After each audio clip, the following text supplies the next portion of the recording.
Live from New York. It's a joke not wearing Dockers, okay? First of all, there's nothing wrong with Dockers. But I'm not wearing Dockers. Well, I mean, listen. Casual. You're sure, but you're certainly not wearing suit pants like the rest of us adults. He always looks good. He's wildly handsome. And our wardrobe department does a great job, but for some reason, Wild especially requests non-shiny pants. I don't like them.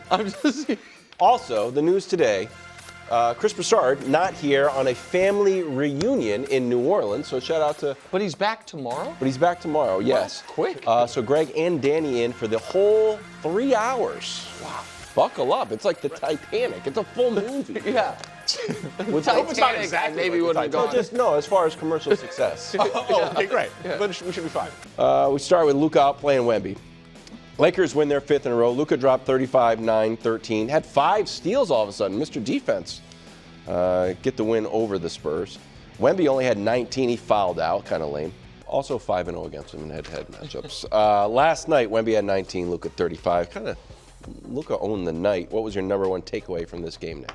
Luka is in the process of reminding every single person associated with the NBA who the hell he is. Oh.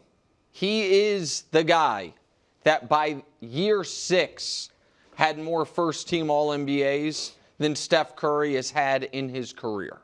He is the guy that today, if you go to Basketball Reference and check, hey, playoff points per game leaders, it reads Michael Jordan 1, Luka Doncic 2. He is the guy who at 25 years old averaged for the season 34, 9, and 9 while leading a team no one thought would be in the finals all the way to the finals. He is a guy who from the moment he came into the league has profiled as someone that is that going to be one of the 5 greatest offensive players in the history of the sport?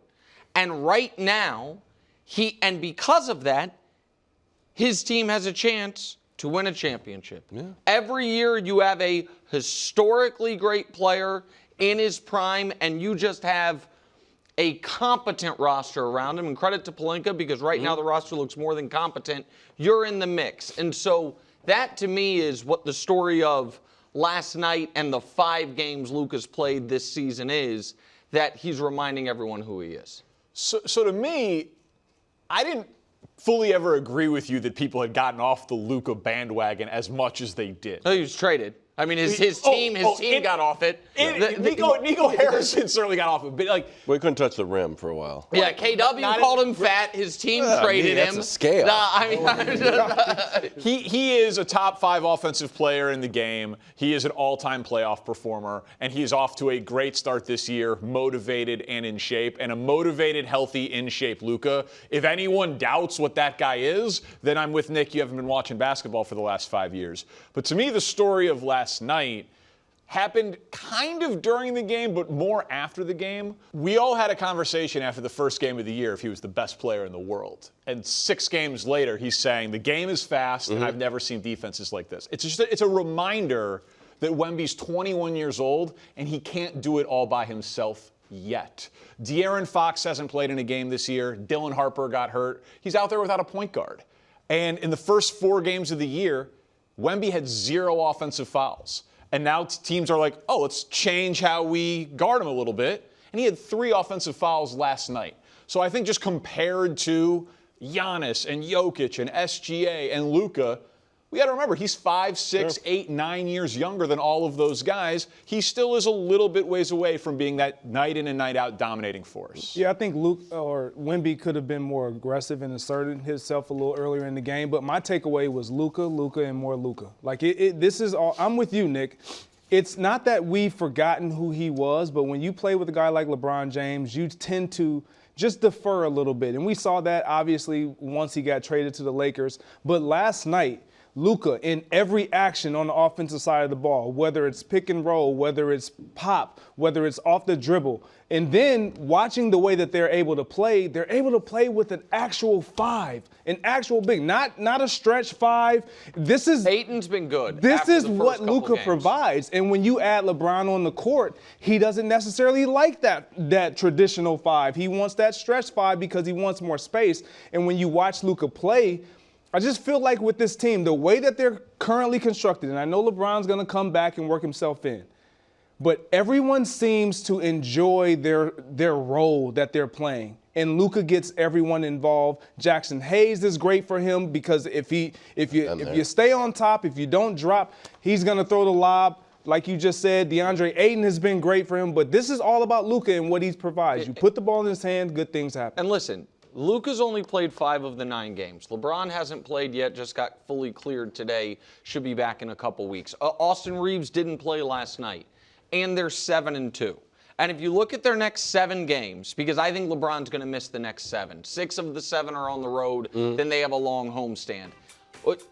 This has 4-3 at worst, 5-2 written all over it. Yeah. And so the Lakers should find themselves at 11-5 or 12-4 when LeBron comes back, which for a team that was considered fringe-ish contender, I think that is way ahead of schedule from where they were. And I know you can get a little annoyed with me because I get hung up on trades that happened before, whether it be Quentin Williams and Micah Parsons or the Luka trade. Right now, there was a very brief but very loud, oh, was Nico that crazy after all once they got Cooper Flag? Once they were like, oh, well, if you knew you were getting Cooper Flag. If Nico Harrison today called up Pelinka and said, hey, I'll give you Anthony Davis and Cooper Flag for Luka, Rob Pelinka would say no.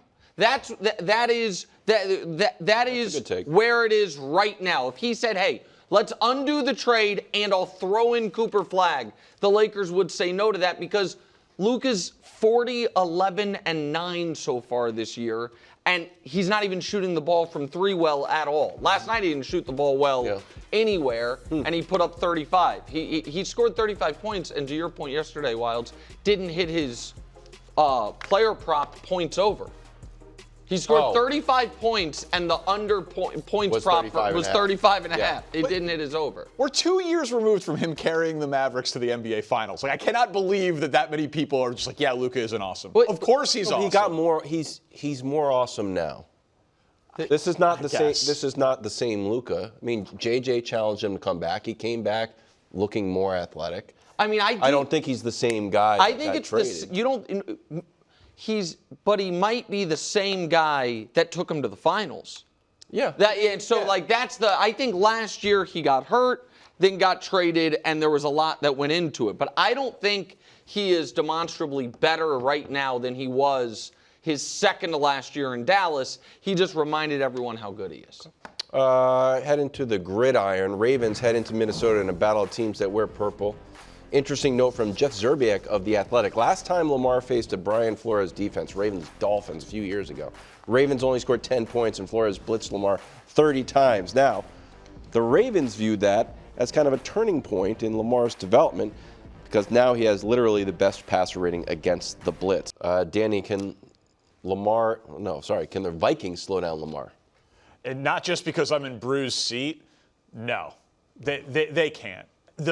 That game against Brian Flores a few years ago, Lamar since then has basically been the most dominant regular season player in the league. You talk about Luka's a different guy. Lamar is a different guy as a passer. And for all the questions that everyone's had about Baltimore this year, none of them have been about Lamar, if you're being fair. It's been about injuries. Did Derrick Henry lose a step? Did they just lose too many games early that they weren't going to be able to come back and overtake the Steelers? But in games this year that Lamar has started and finished, he is once again the best offensive player in football, certainly in the conversation. All of those rankings, explosive plays, passer rating to your point, points scored, it's a big one, they'd be top 3 in the NFL. The Vikings are coming off a nice game against Detroit, a weird game against Detroit where J.J. McCarthy had less than 200 yards but had 4 touchdowns. But I don't think Minnesota's got it to slow down this Lamar. I disagree. I definitely believe that they got enough to slow down Lamar Jackson. And this doesn't take away anything of what you said about Lamar. Like, he's great. We know he's great. But just like the Detroit Lions, who they just played, this is a similar style offense, albeit Lamar is a completely different player at the quarterback position. Run first offense, you stop the run, you force Lamar to throw the ball. He somehow will allow you to stop him because Lamar has turned into a passer versus a threat in the running game as a passer that can extend plays with his legs. And when you watch the Detroit game that they played against the Baltimore Ravens, we saw that on full display. Extending plays, allowing them to because he wants to get the ball down the field, he's holding on to the ball a little bit longer, so you're going to have chances to get home if you're Brian Flores. He's going to give you those exotic looks, but he's not going to make it easy. And Lamar Jackson, because he wants to stay in the pocket and for whatever reason doesn't want to get outside the pocket and use his legs. And it sounds crazy, but the numbers don't lie. His numbers have gone down year after year after year, and his ability, not his ability, his desire, his desire to want to get out and use his legs. And so the stats you showed, Danny, are accurate. I feel like it's a little misleading in this regard. They did not lose the Chiefs game because Lamar left the game, and that game was a game that Lamar was neutralized. Where in that game, like I understand he left late in the third quarter, and the reason I bring that up here is because the Chiefs had a very kind of bespoke, interesting defensive game plan with Spags versus Lamar that I imagine Brian Flores is going to bring something similar to the table too. I would be surprised if the Vikings stymie Lamar, but I wouldn't be as shocked as I think you would be. And I also, passer rating is an interesting and important metric, but I think this applies a little bit to your guy Drake May and a little bit to Lamar. Quarterbacks that will simply take sacks rather than throw the ball away, they get rewarded in passer rating because passer rating doesn't give you any negative whatsoever for a sack.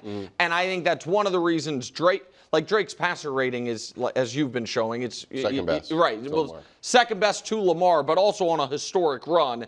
And Lamar, when we see, his passer rating over the last 2 years, like 125. It's absurd.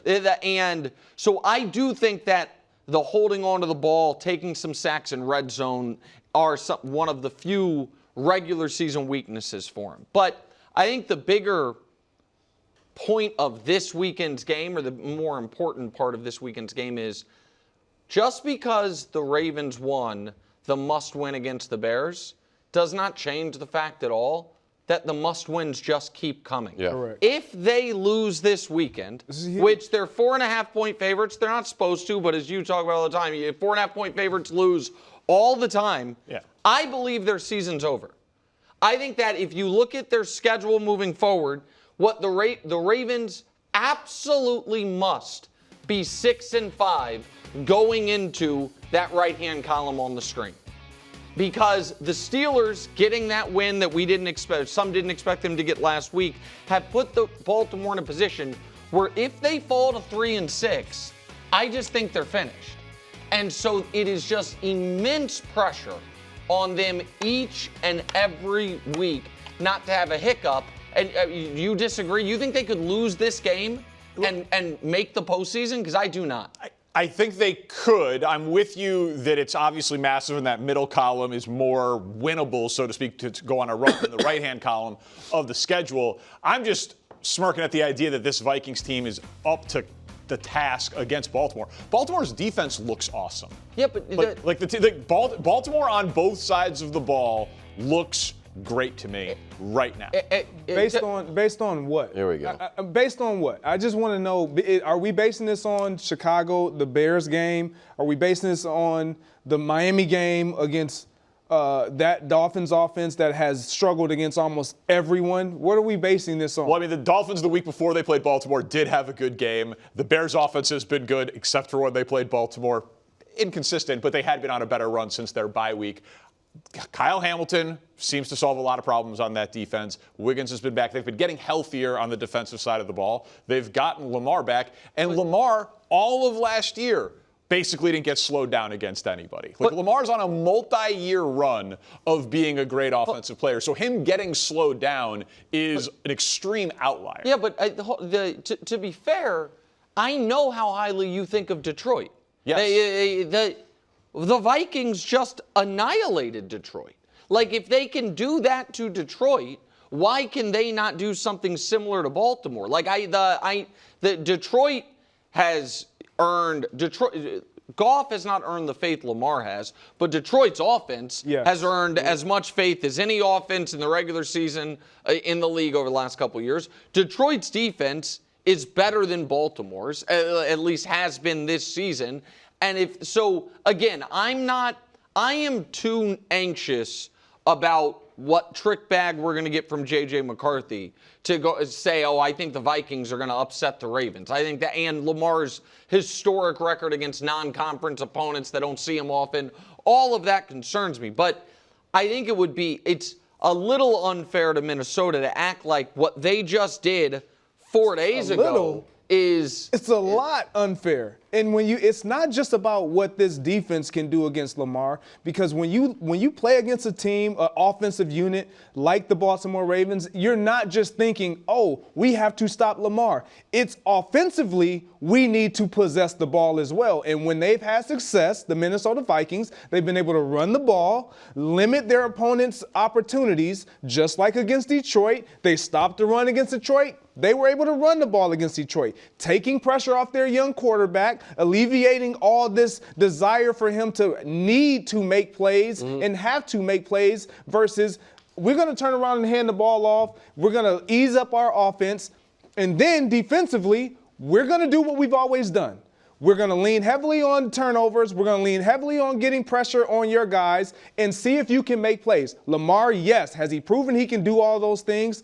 Of course. Has this Ravens defense this year I don't believe in the Ravens been so good to where we're like, yeah, they're going to shut down that Vikings offense no matter what they do? No. Sounds like an upset alert preview. Possibly. Yeah, I like that. Tonight's game, a first versus worst battle in the AFC West. Broncos almost 10-point favorites when they host the Raiders. Here's the current odds in the AFC West. Broncos 7-2, they're in first. Chargers actually have worse odds than the Chiefs, and then the Raiders way far back. A Broncos win would mean what to you, Nick? A Broncos win would be mandatory. They lose in a week from now, they're not going to be leading the division anymore. So it would, but I don't want to say they have nothing to gain in this game.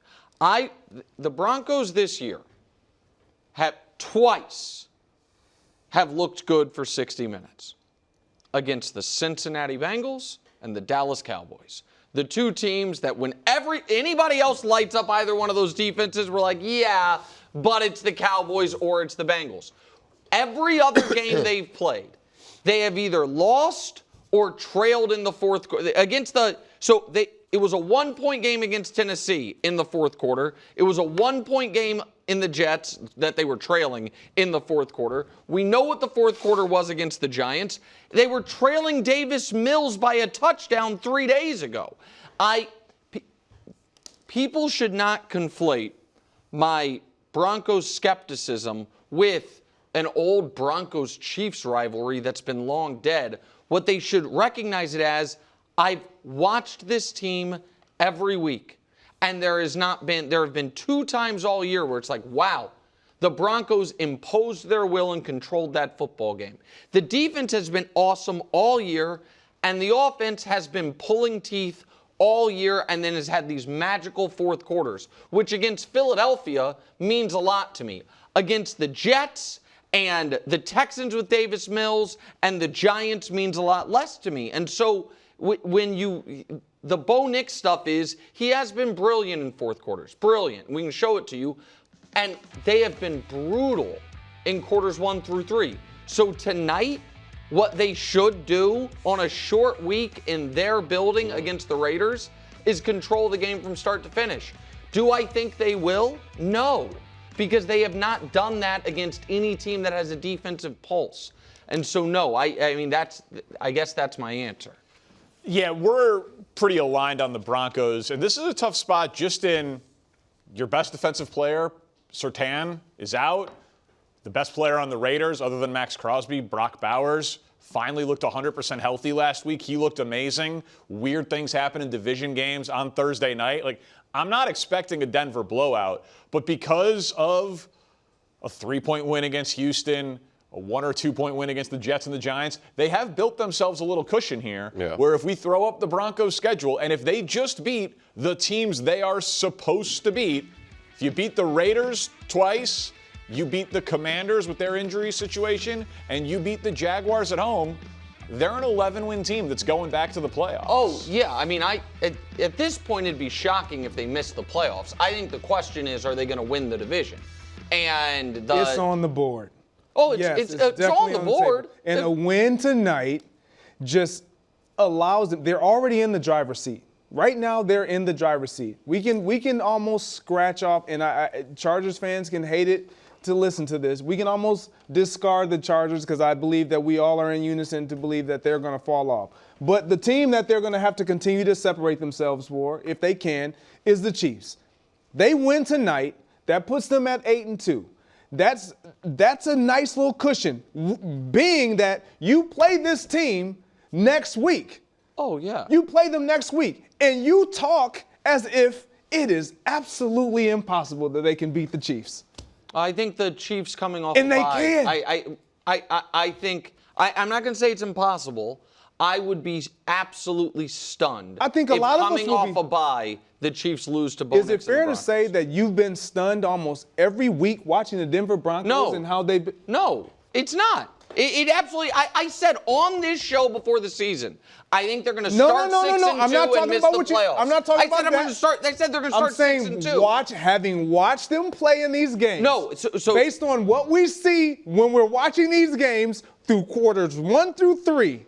And then, are we shocked when they come back? Yeah. Oh, okay. So to answer your question, when I watch the Broncos every week, for the first 3 quarters, I'm not stunned at all. I'm like, this is exactly what I expected. And then in the 4th quarter, I'm surprised. Exactly. Yes. No, that's all true. So we've been getting surprised by this team every week. So, but what is it? So you're saying if they win tonight, you're going to say you believe they're going to win the AFC West? Absolutely. So right now, you think they're going to win the AFC West? I do. Okay. I do. Right. Their defense is that good. The defense is great. And it seemingly has been all that what they needed because Bo Nix, for the entirety of the season thus far, has been good when it matters most. And it's all that we praise with anybody else but Bo Nix. No. Hold on a second. It is absolutely not all that we praise with anybody else. We praise guys where if they're mediocre or just fine and then hit another gear when it matters most. It is very rare what we've seen here, which is the Texans game, the Jets game, the Titans game, where the whole reason the game is close is the quarterback's been terrible. And then he's excellent late. That is a unique, and he's not this player, and I'm not making the comp, but the closest example to it is a different Broncos quarterback drafted around the same place Bo Nix was in Tim Tebow, where he's bad for 3 quarters and then spectacular at the end. First place Patriots in Tampa Bay to play the first place Bucs in a battle of we found our post-Tom Brady franchise quarterback. Are the Patriots or the Bucs more likely to prove they're real contenders after this game? Listen, I believe in your Patriots, KW. Thanks. I picked them before the year to make the playoffs. I said I think during tiers they could be the number 1 seed. Yes. It's certainly on the board. But the Bucs' schedule best is Super Bowl contention this year. The Patriots, that's a year or 2, call it 1 year ahead of schedule. Maybe. And I am not, you play who you play. I do think the Patriots' 7-2 record isn't quite as hefty as the Bucs' 6-2 record, even though the Bucs have been close victories. And I think there is something very real and important about a veteran, established quarterback with real postseason experience and played really well in the postseason. So I think the Bucs are better than the Pats. I think the Bucs at home, even banged up, will beat the Pats, and I think the Bucs are better positioned to be real. They can win the Super Bowl this season contenders, with no disrespect to the Pats, who I think are having an excellent year. So I don't think either of these teams is a contender to really win the Super Bowl. But they're both very impressive Gotta love where they're at with quarterback play. The Patriots do seem a year ahead of schedule. The Bucs have been winning their division each and every year, and they are overcoming injuries at this point, even if they are winning really close games. But to Nick's point, if I had to pick one to go on a run, it would be the Bucs. You don't even believe in Tampa at all. I know. But Exactly. I'm shocked. I know why you're going to say this is a confusing take. Oh, I like the Patriots in this game, but the Bucs are going to have a home playoff game. The Patriots, I do not think will. I think the Bills will end up winning the AFC East. But in this game, in this spot, I expect the Patriots to win. Okay. I think the Patriots are going to win this game. Bucs coming off a bye, but I do think the injuries right now are too much for Tampa to overcome in this moment against the real team. I think they've been kind of doing a Houdini act with all of these one-score wins, fourth-quarter comebacks, and all of that stuff. But at the end of the season, the team that's going to be better positioned to make a playoff run is the team that I think is more likely to play a game at home in the playoffs, which is Tampa. Okay, so I think the Pats here, and both, in my opinion, are contenders. But I think if the Patriots win this game, it just builds to that resume that you feel like they lack. Beating the Bucs, a team in the NFC that we all believe that's going to be in the postseason, that's going to have a shot. They've had a shot every year the last couple of years. But when you look at what they're doing, the young quarterback that's unproven, I don't buy that you have to have this proven veteran guy that's kind of had a playoff win, that's had experience. It's something to having a guy that just has a belief and a confidence that he moves with, that he obviously plays with, that then when he comes into the playoffs, you don't know what you're going to get. You're hoping that you get a young guy that's going to be rattled, but he seemingly hasn't been that. Then you look at who he's already played. The biggest threat to him, albeit the Chiefs, because they're the biggest threat to every. But the Bills in their division, and playing them on the road already, and having gone in there and beat them, why do you believe that all of a sudden they have to have a home playoff game in order to? They believe that they can beat them. They've done it. Drake May has outplayed Josh Allen in that game. So this will be a resume builder for me for the Patriots, and that, in my opinion, is why this team needs this win to kind of build that. Because, like you said, their resume isn't great, obviously, with winning against the Bills, but this will be nice. First place. Greg, I told you upstairs I wanted to show you something, a tweet that I saw. Because I can show you Drake May stats till I'm blue in the face. We've got a great defense. Drake May's way ahead of schedule. Butte's playing great. Stephon Diggs is playing great. We can go on and on and on. But I'm looking for around the edges. You know what I'm saying? I'm looking something beyond the empirical to show you how good the Patriots are. So that's why I've brought up everyone giving Vrabel high fives. Vrabel asking Will Campbell if he wants his jersey. That type of stuff is what I'm looking for. So I saw this tweet, Greg, and I want your reaction to it. I cannot wait. Patriots head coach Mike Vrabel says 41 players came in and lifted yesterday on their day off. Players buying in. Something or nothing, Greg? Be honest. You can be honest. So this is something. And I'm going to be honest. It's something because it tells you what they feel about just being in that facility. It's not even about the fact that they worked out, but just being around each other and probably not having a lot to do. Love it. In Foxborough, they're going to just go to the facility. So I don't say that, this lets me believe that they're extremely focused, they're extremely locked in. They enjoy being around each other. Can I and tell me if you think this is wrong. You're the king of vibes, obviously. So I don't want to encroach on that. I do think, though, when the teams are really good, vibes are typically pretty good. And when teams are bad, vibes are bad. And it's really only noteworthy to me when it's not that. When last year's Eagles are on a run and A.J. Brown's like, something's wrong, and he's reading the book. They ended up overcoming it, but that, makes you concerned.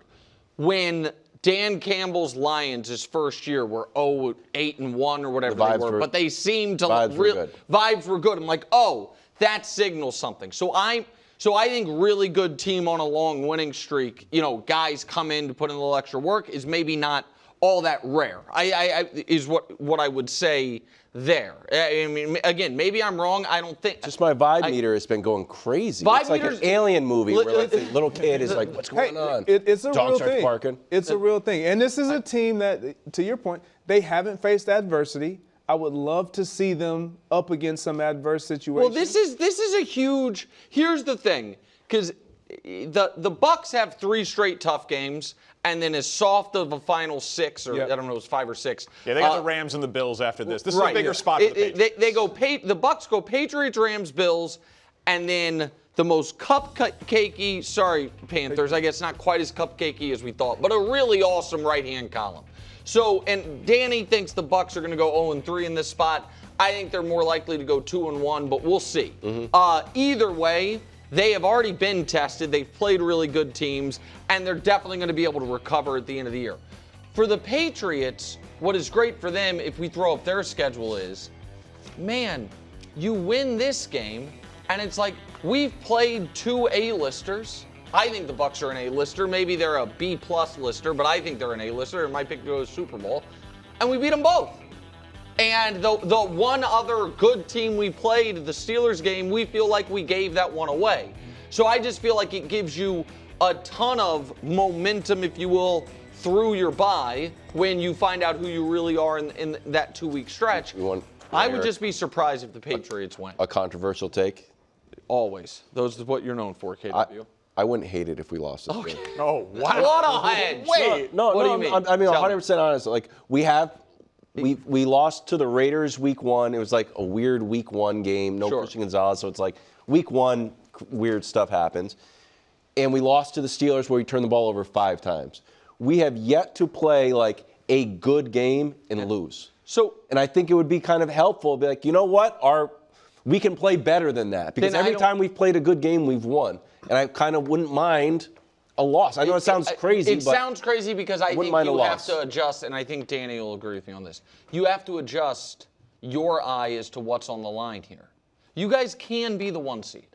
As long as you have winning the division and the 1 seed as a realistic possibility, no loss is good. It's so valuable for you guys to get this win. It's so valuable. Why? Because we're not good on the road, undefeated? No, KW. No, because you want to win. Yeah. Like you I'm not saying you can win the division. You can be the 1 seed. You can have the MVP. I know, but win. as a fan of a team, I think it's also odd. It's like this is one of like the friction of being on sports television. If you don't pick the Chiefs to go undefeated, like were the Chiefs going undefeated? Like no. It's like every week. Like what do you think about the Chiefs? Like they're going to win this week. You know, it's very tricky. Yeah. So look, I think it would be better for them to win this game and drop one of the next to a bad team. Yeah. I think you'd be better off losing to a bad team. Get the confidence up that we can lose to a bad team. Well, horrible. Right? You lose to a bad team. The idea is, you know what? We have room to grow. We got to learn to play like the Eagles-Giants kind. We got to learn to play at our level and standard of expectation week in and week out, despite our opponent. Okay. They're a young team. This would be a great win for you guys. It would be probably going undefeated. I'll be honest, we'll probably go undefeated now. You guys probably go. Thanks for watching. Subscribe here to get more from the show and to check out clips from other shows on FS1.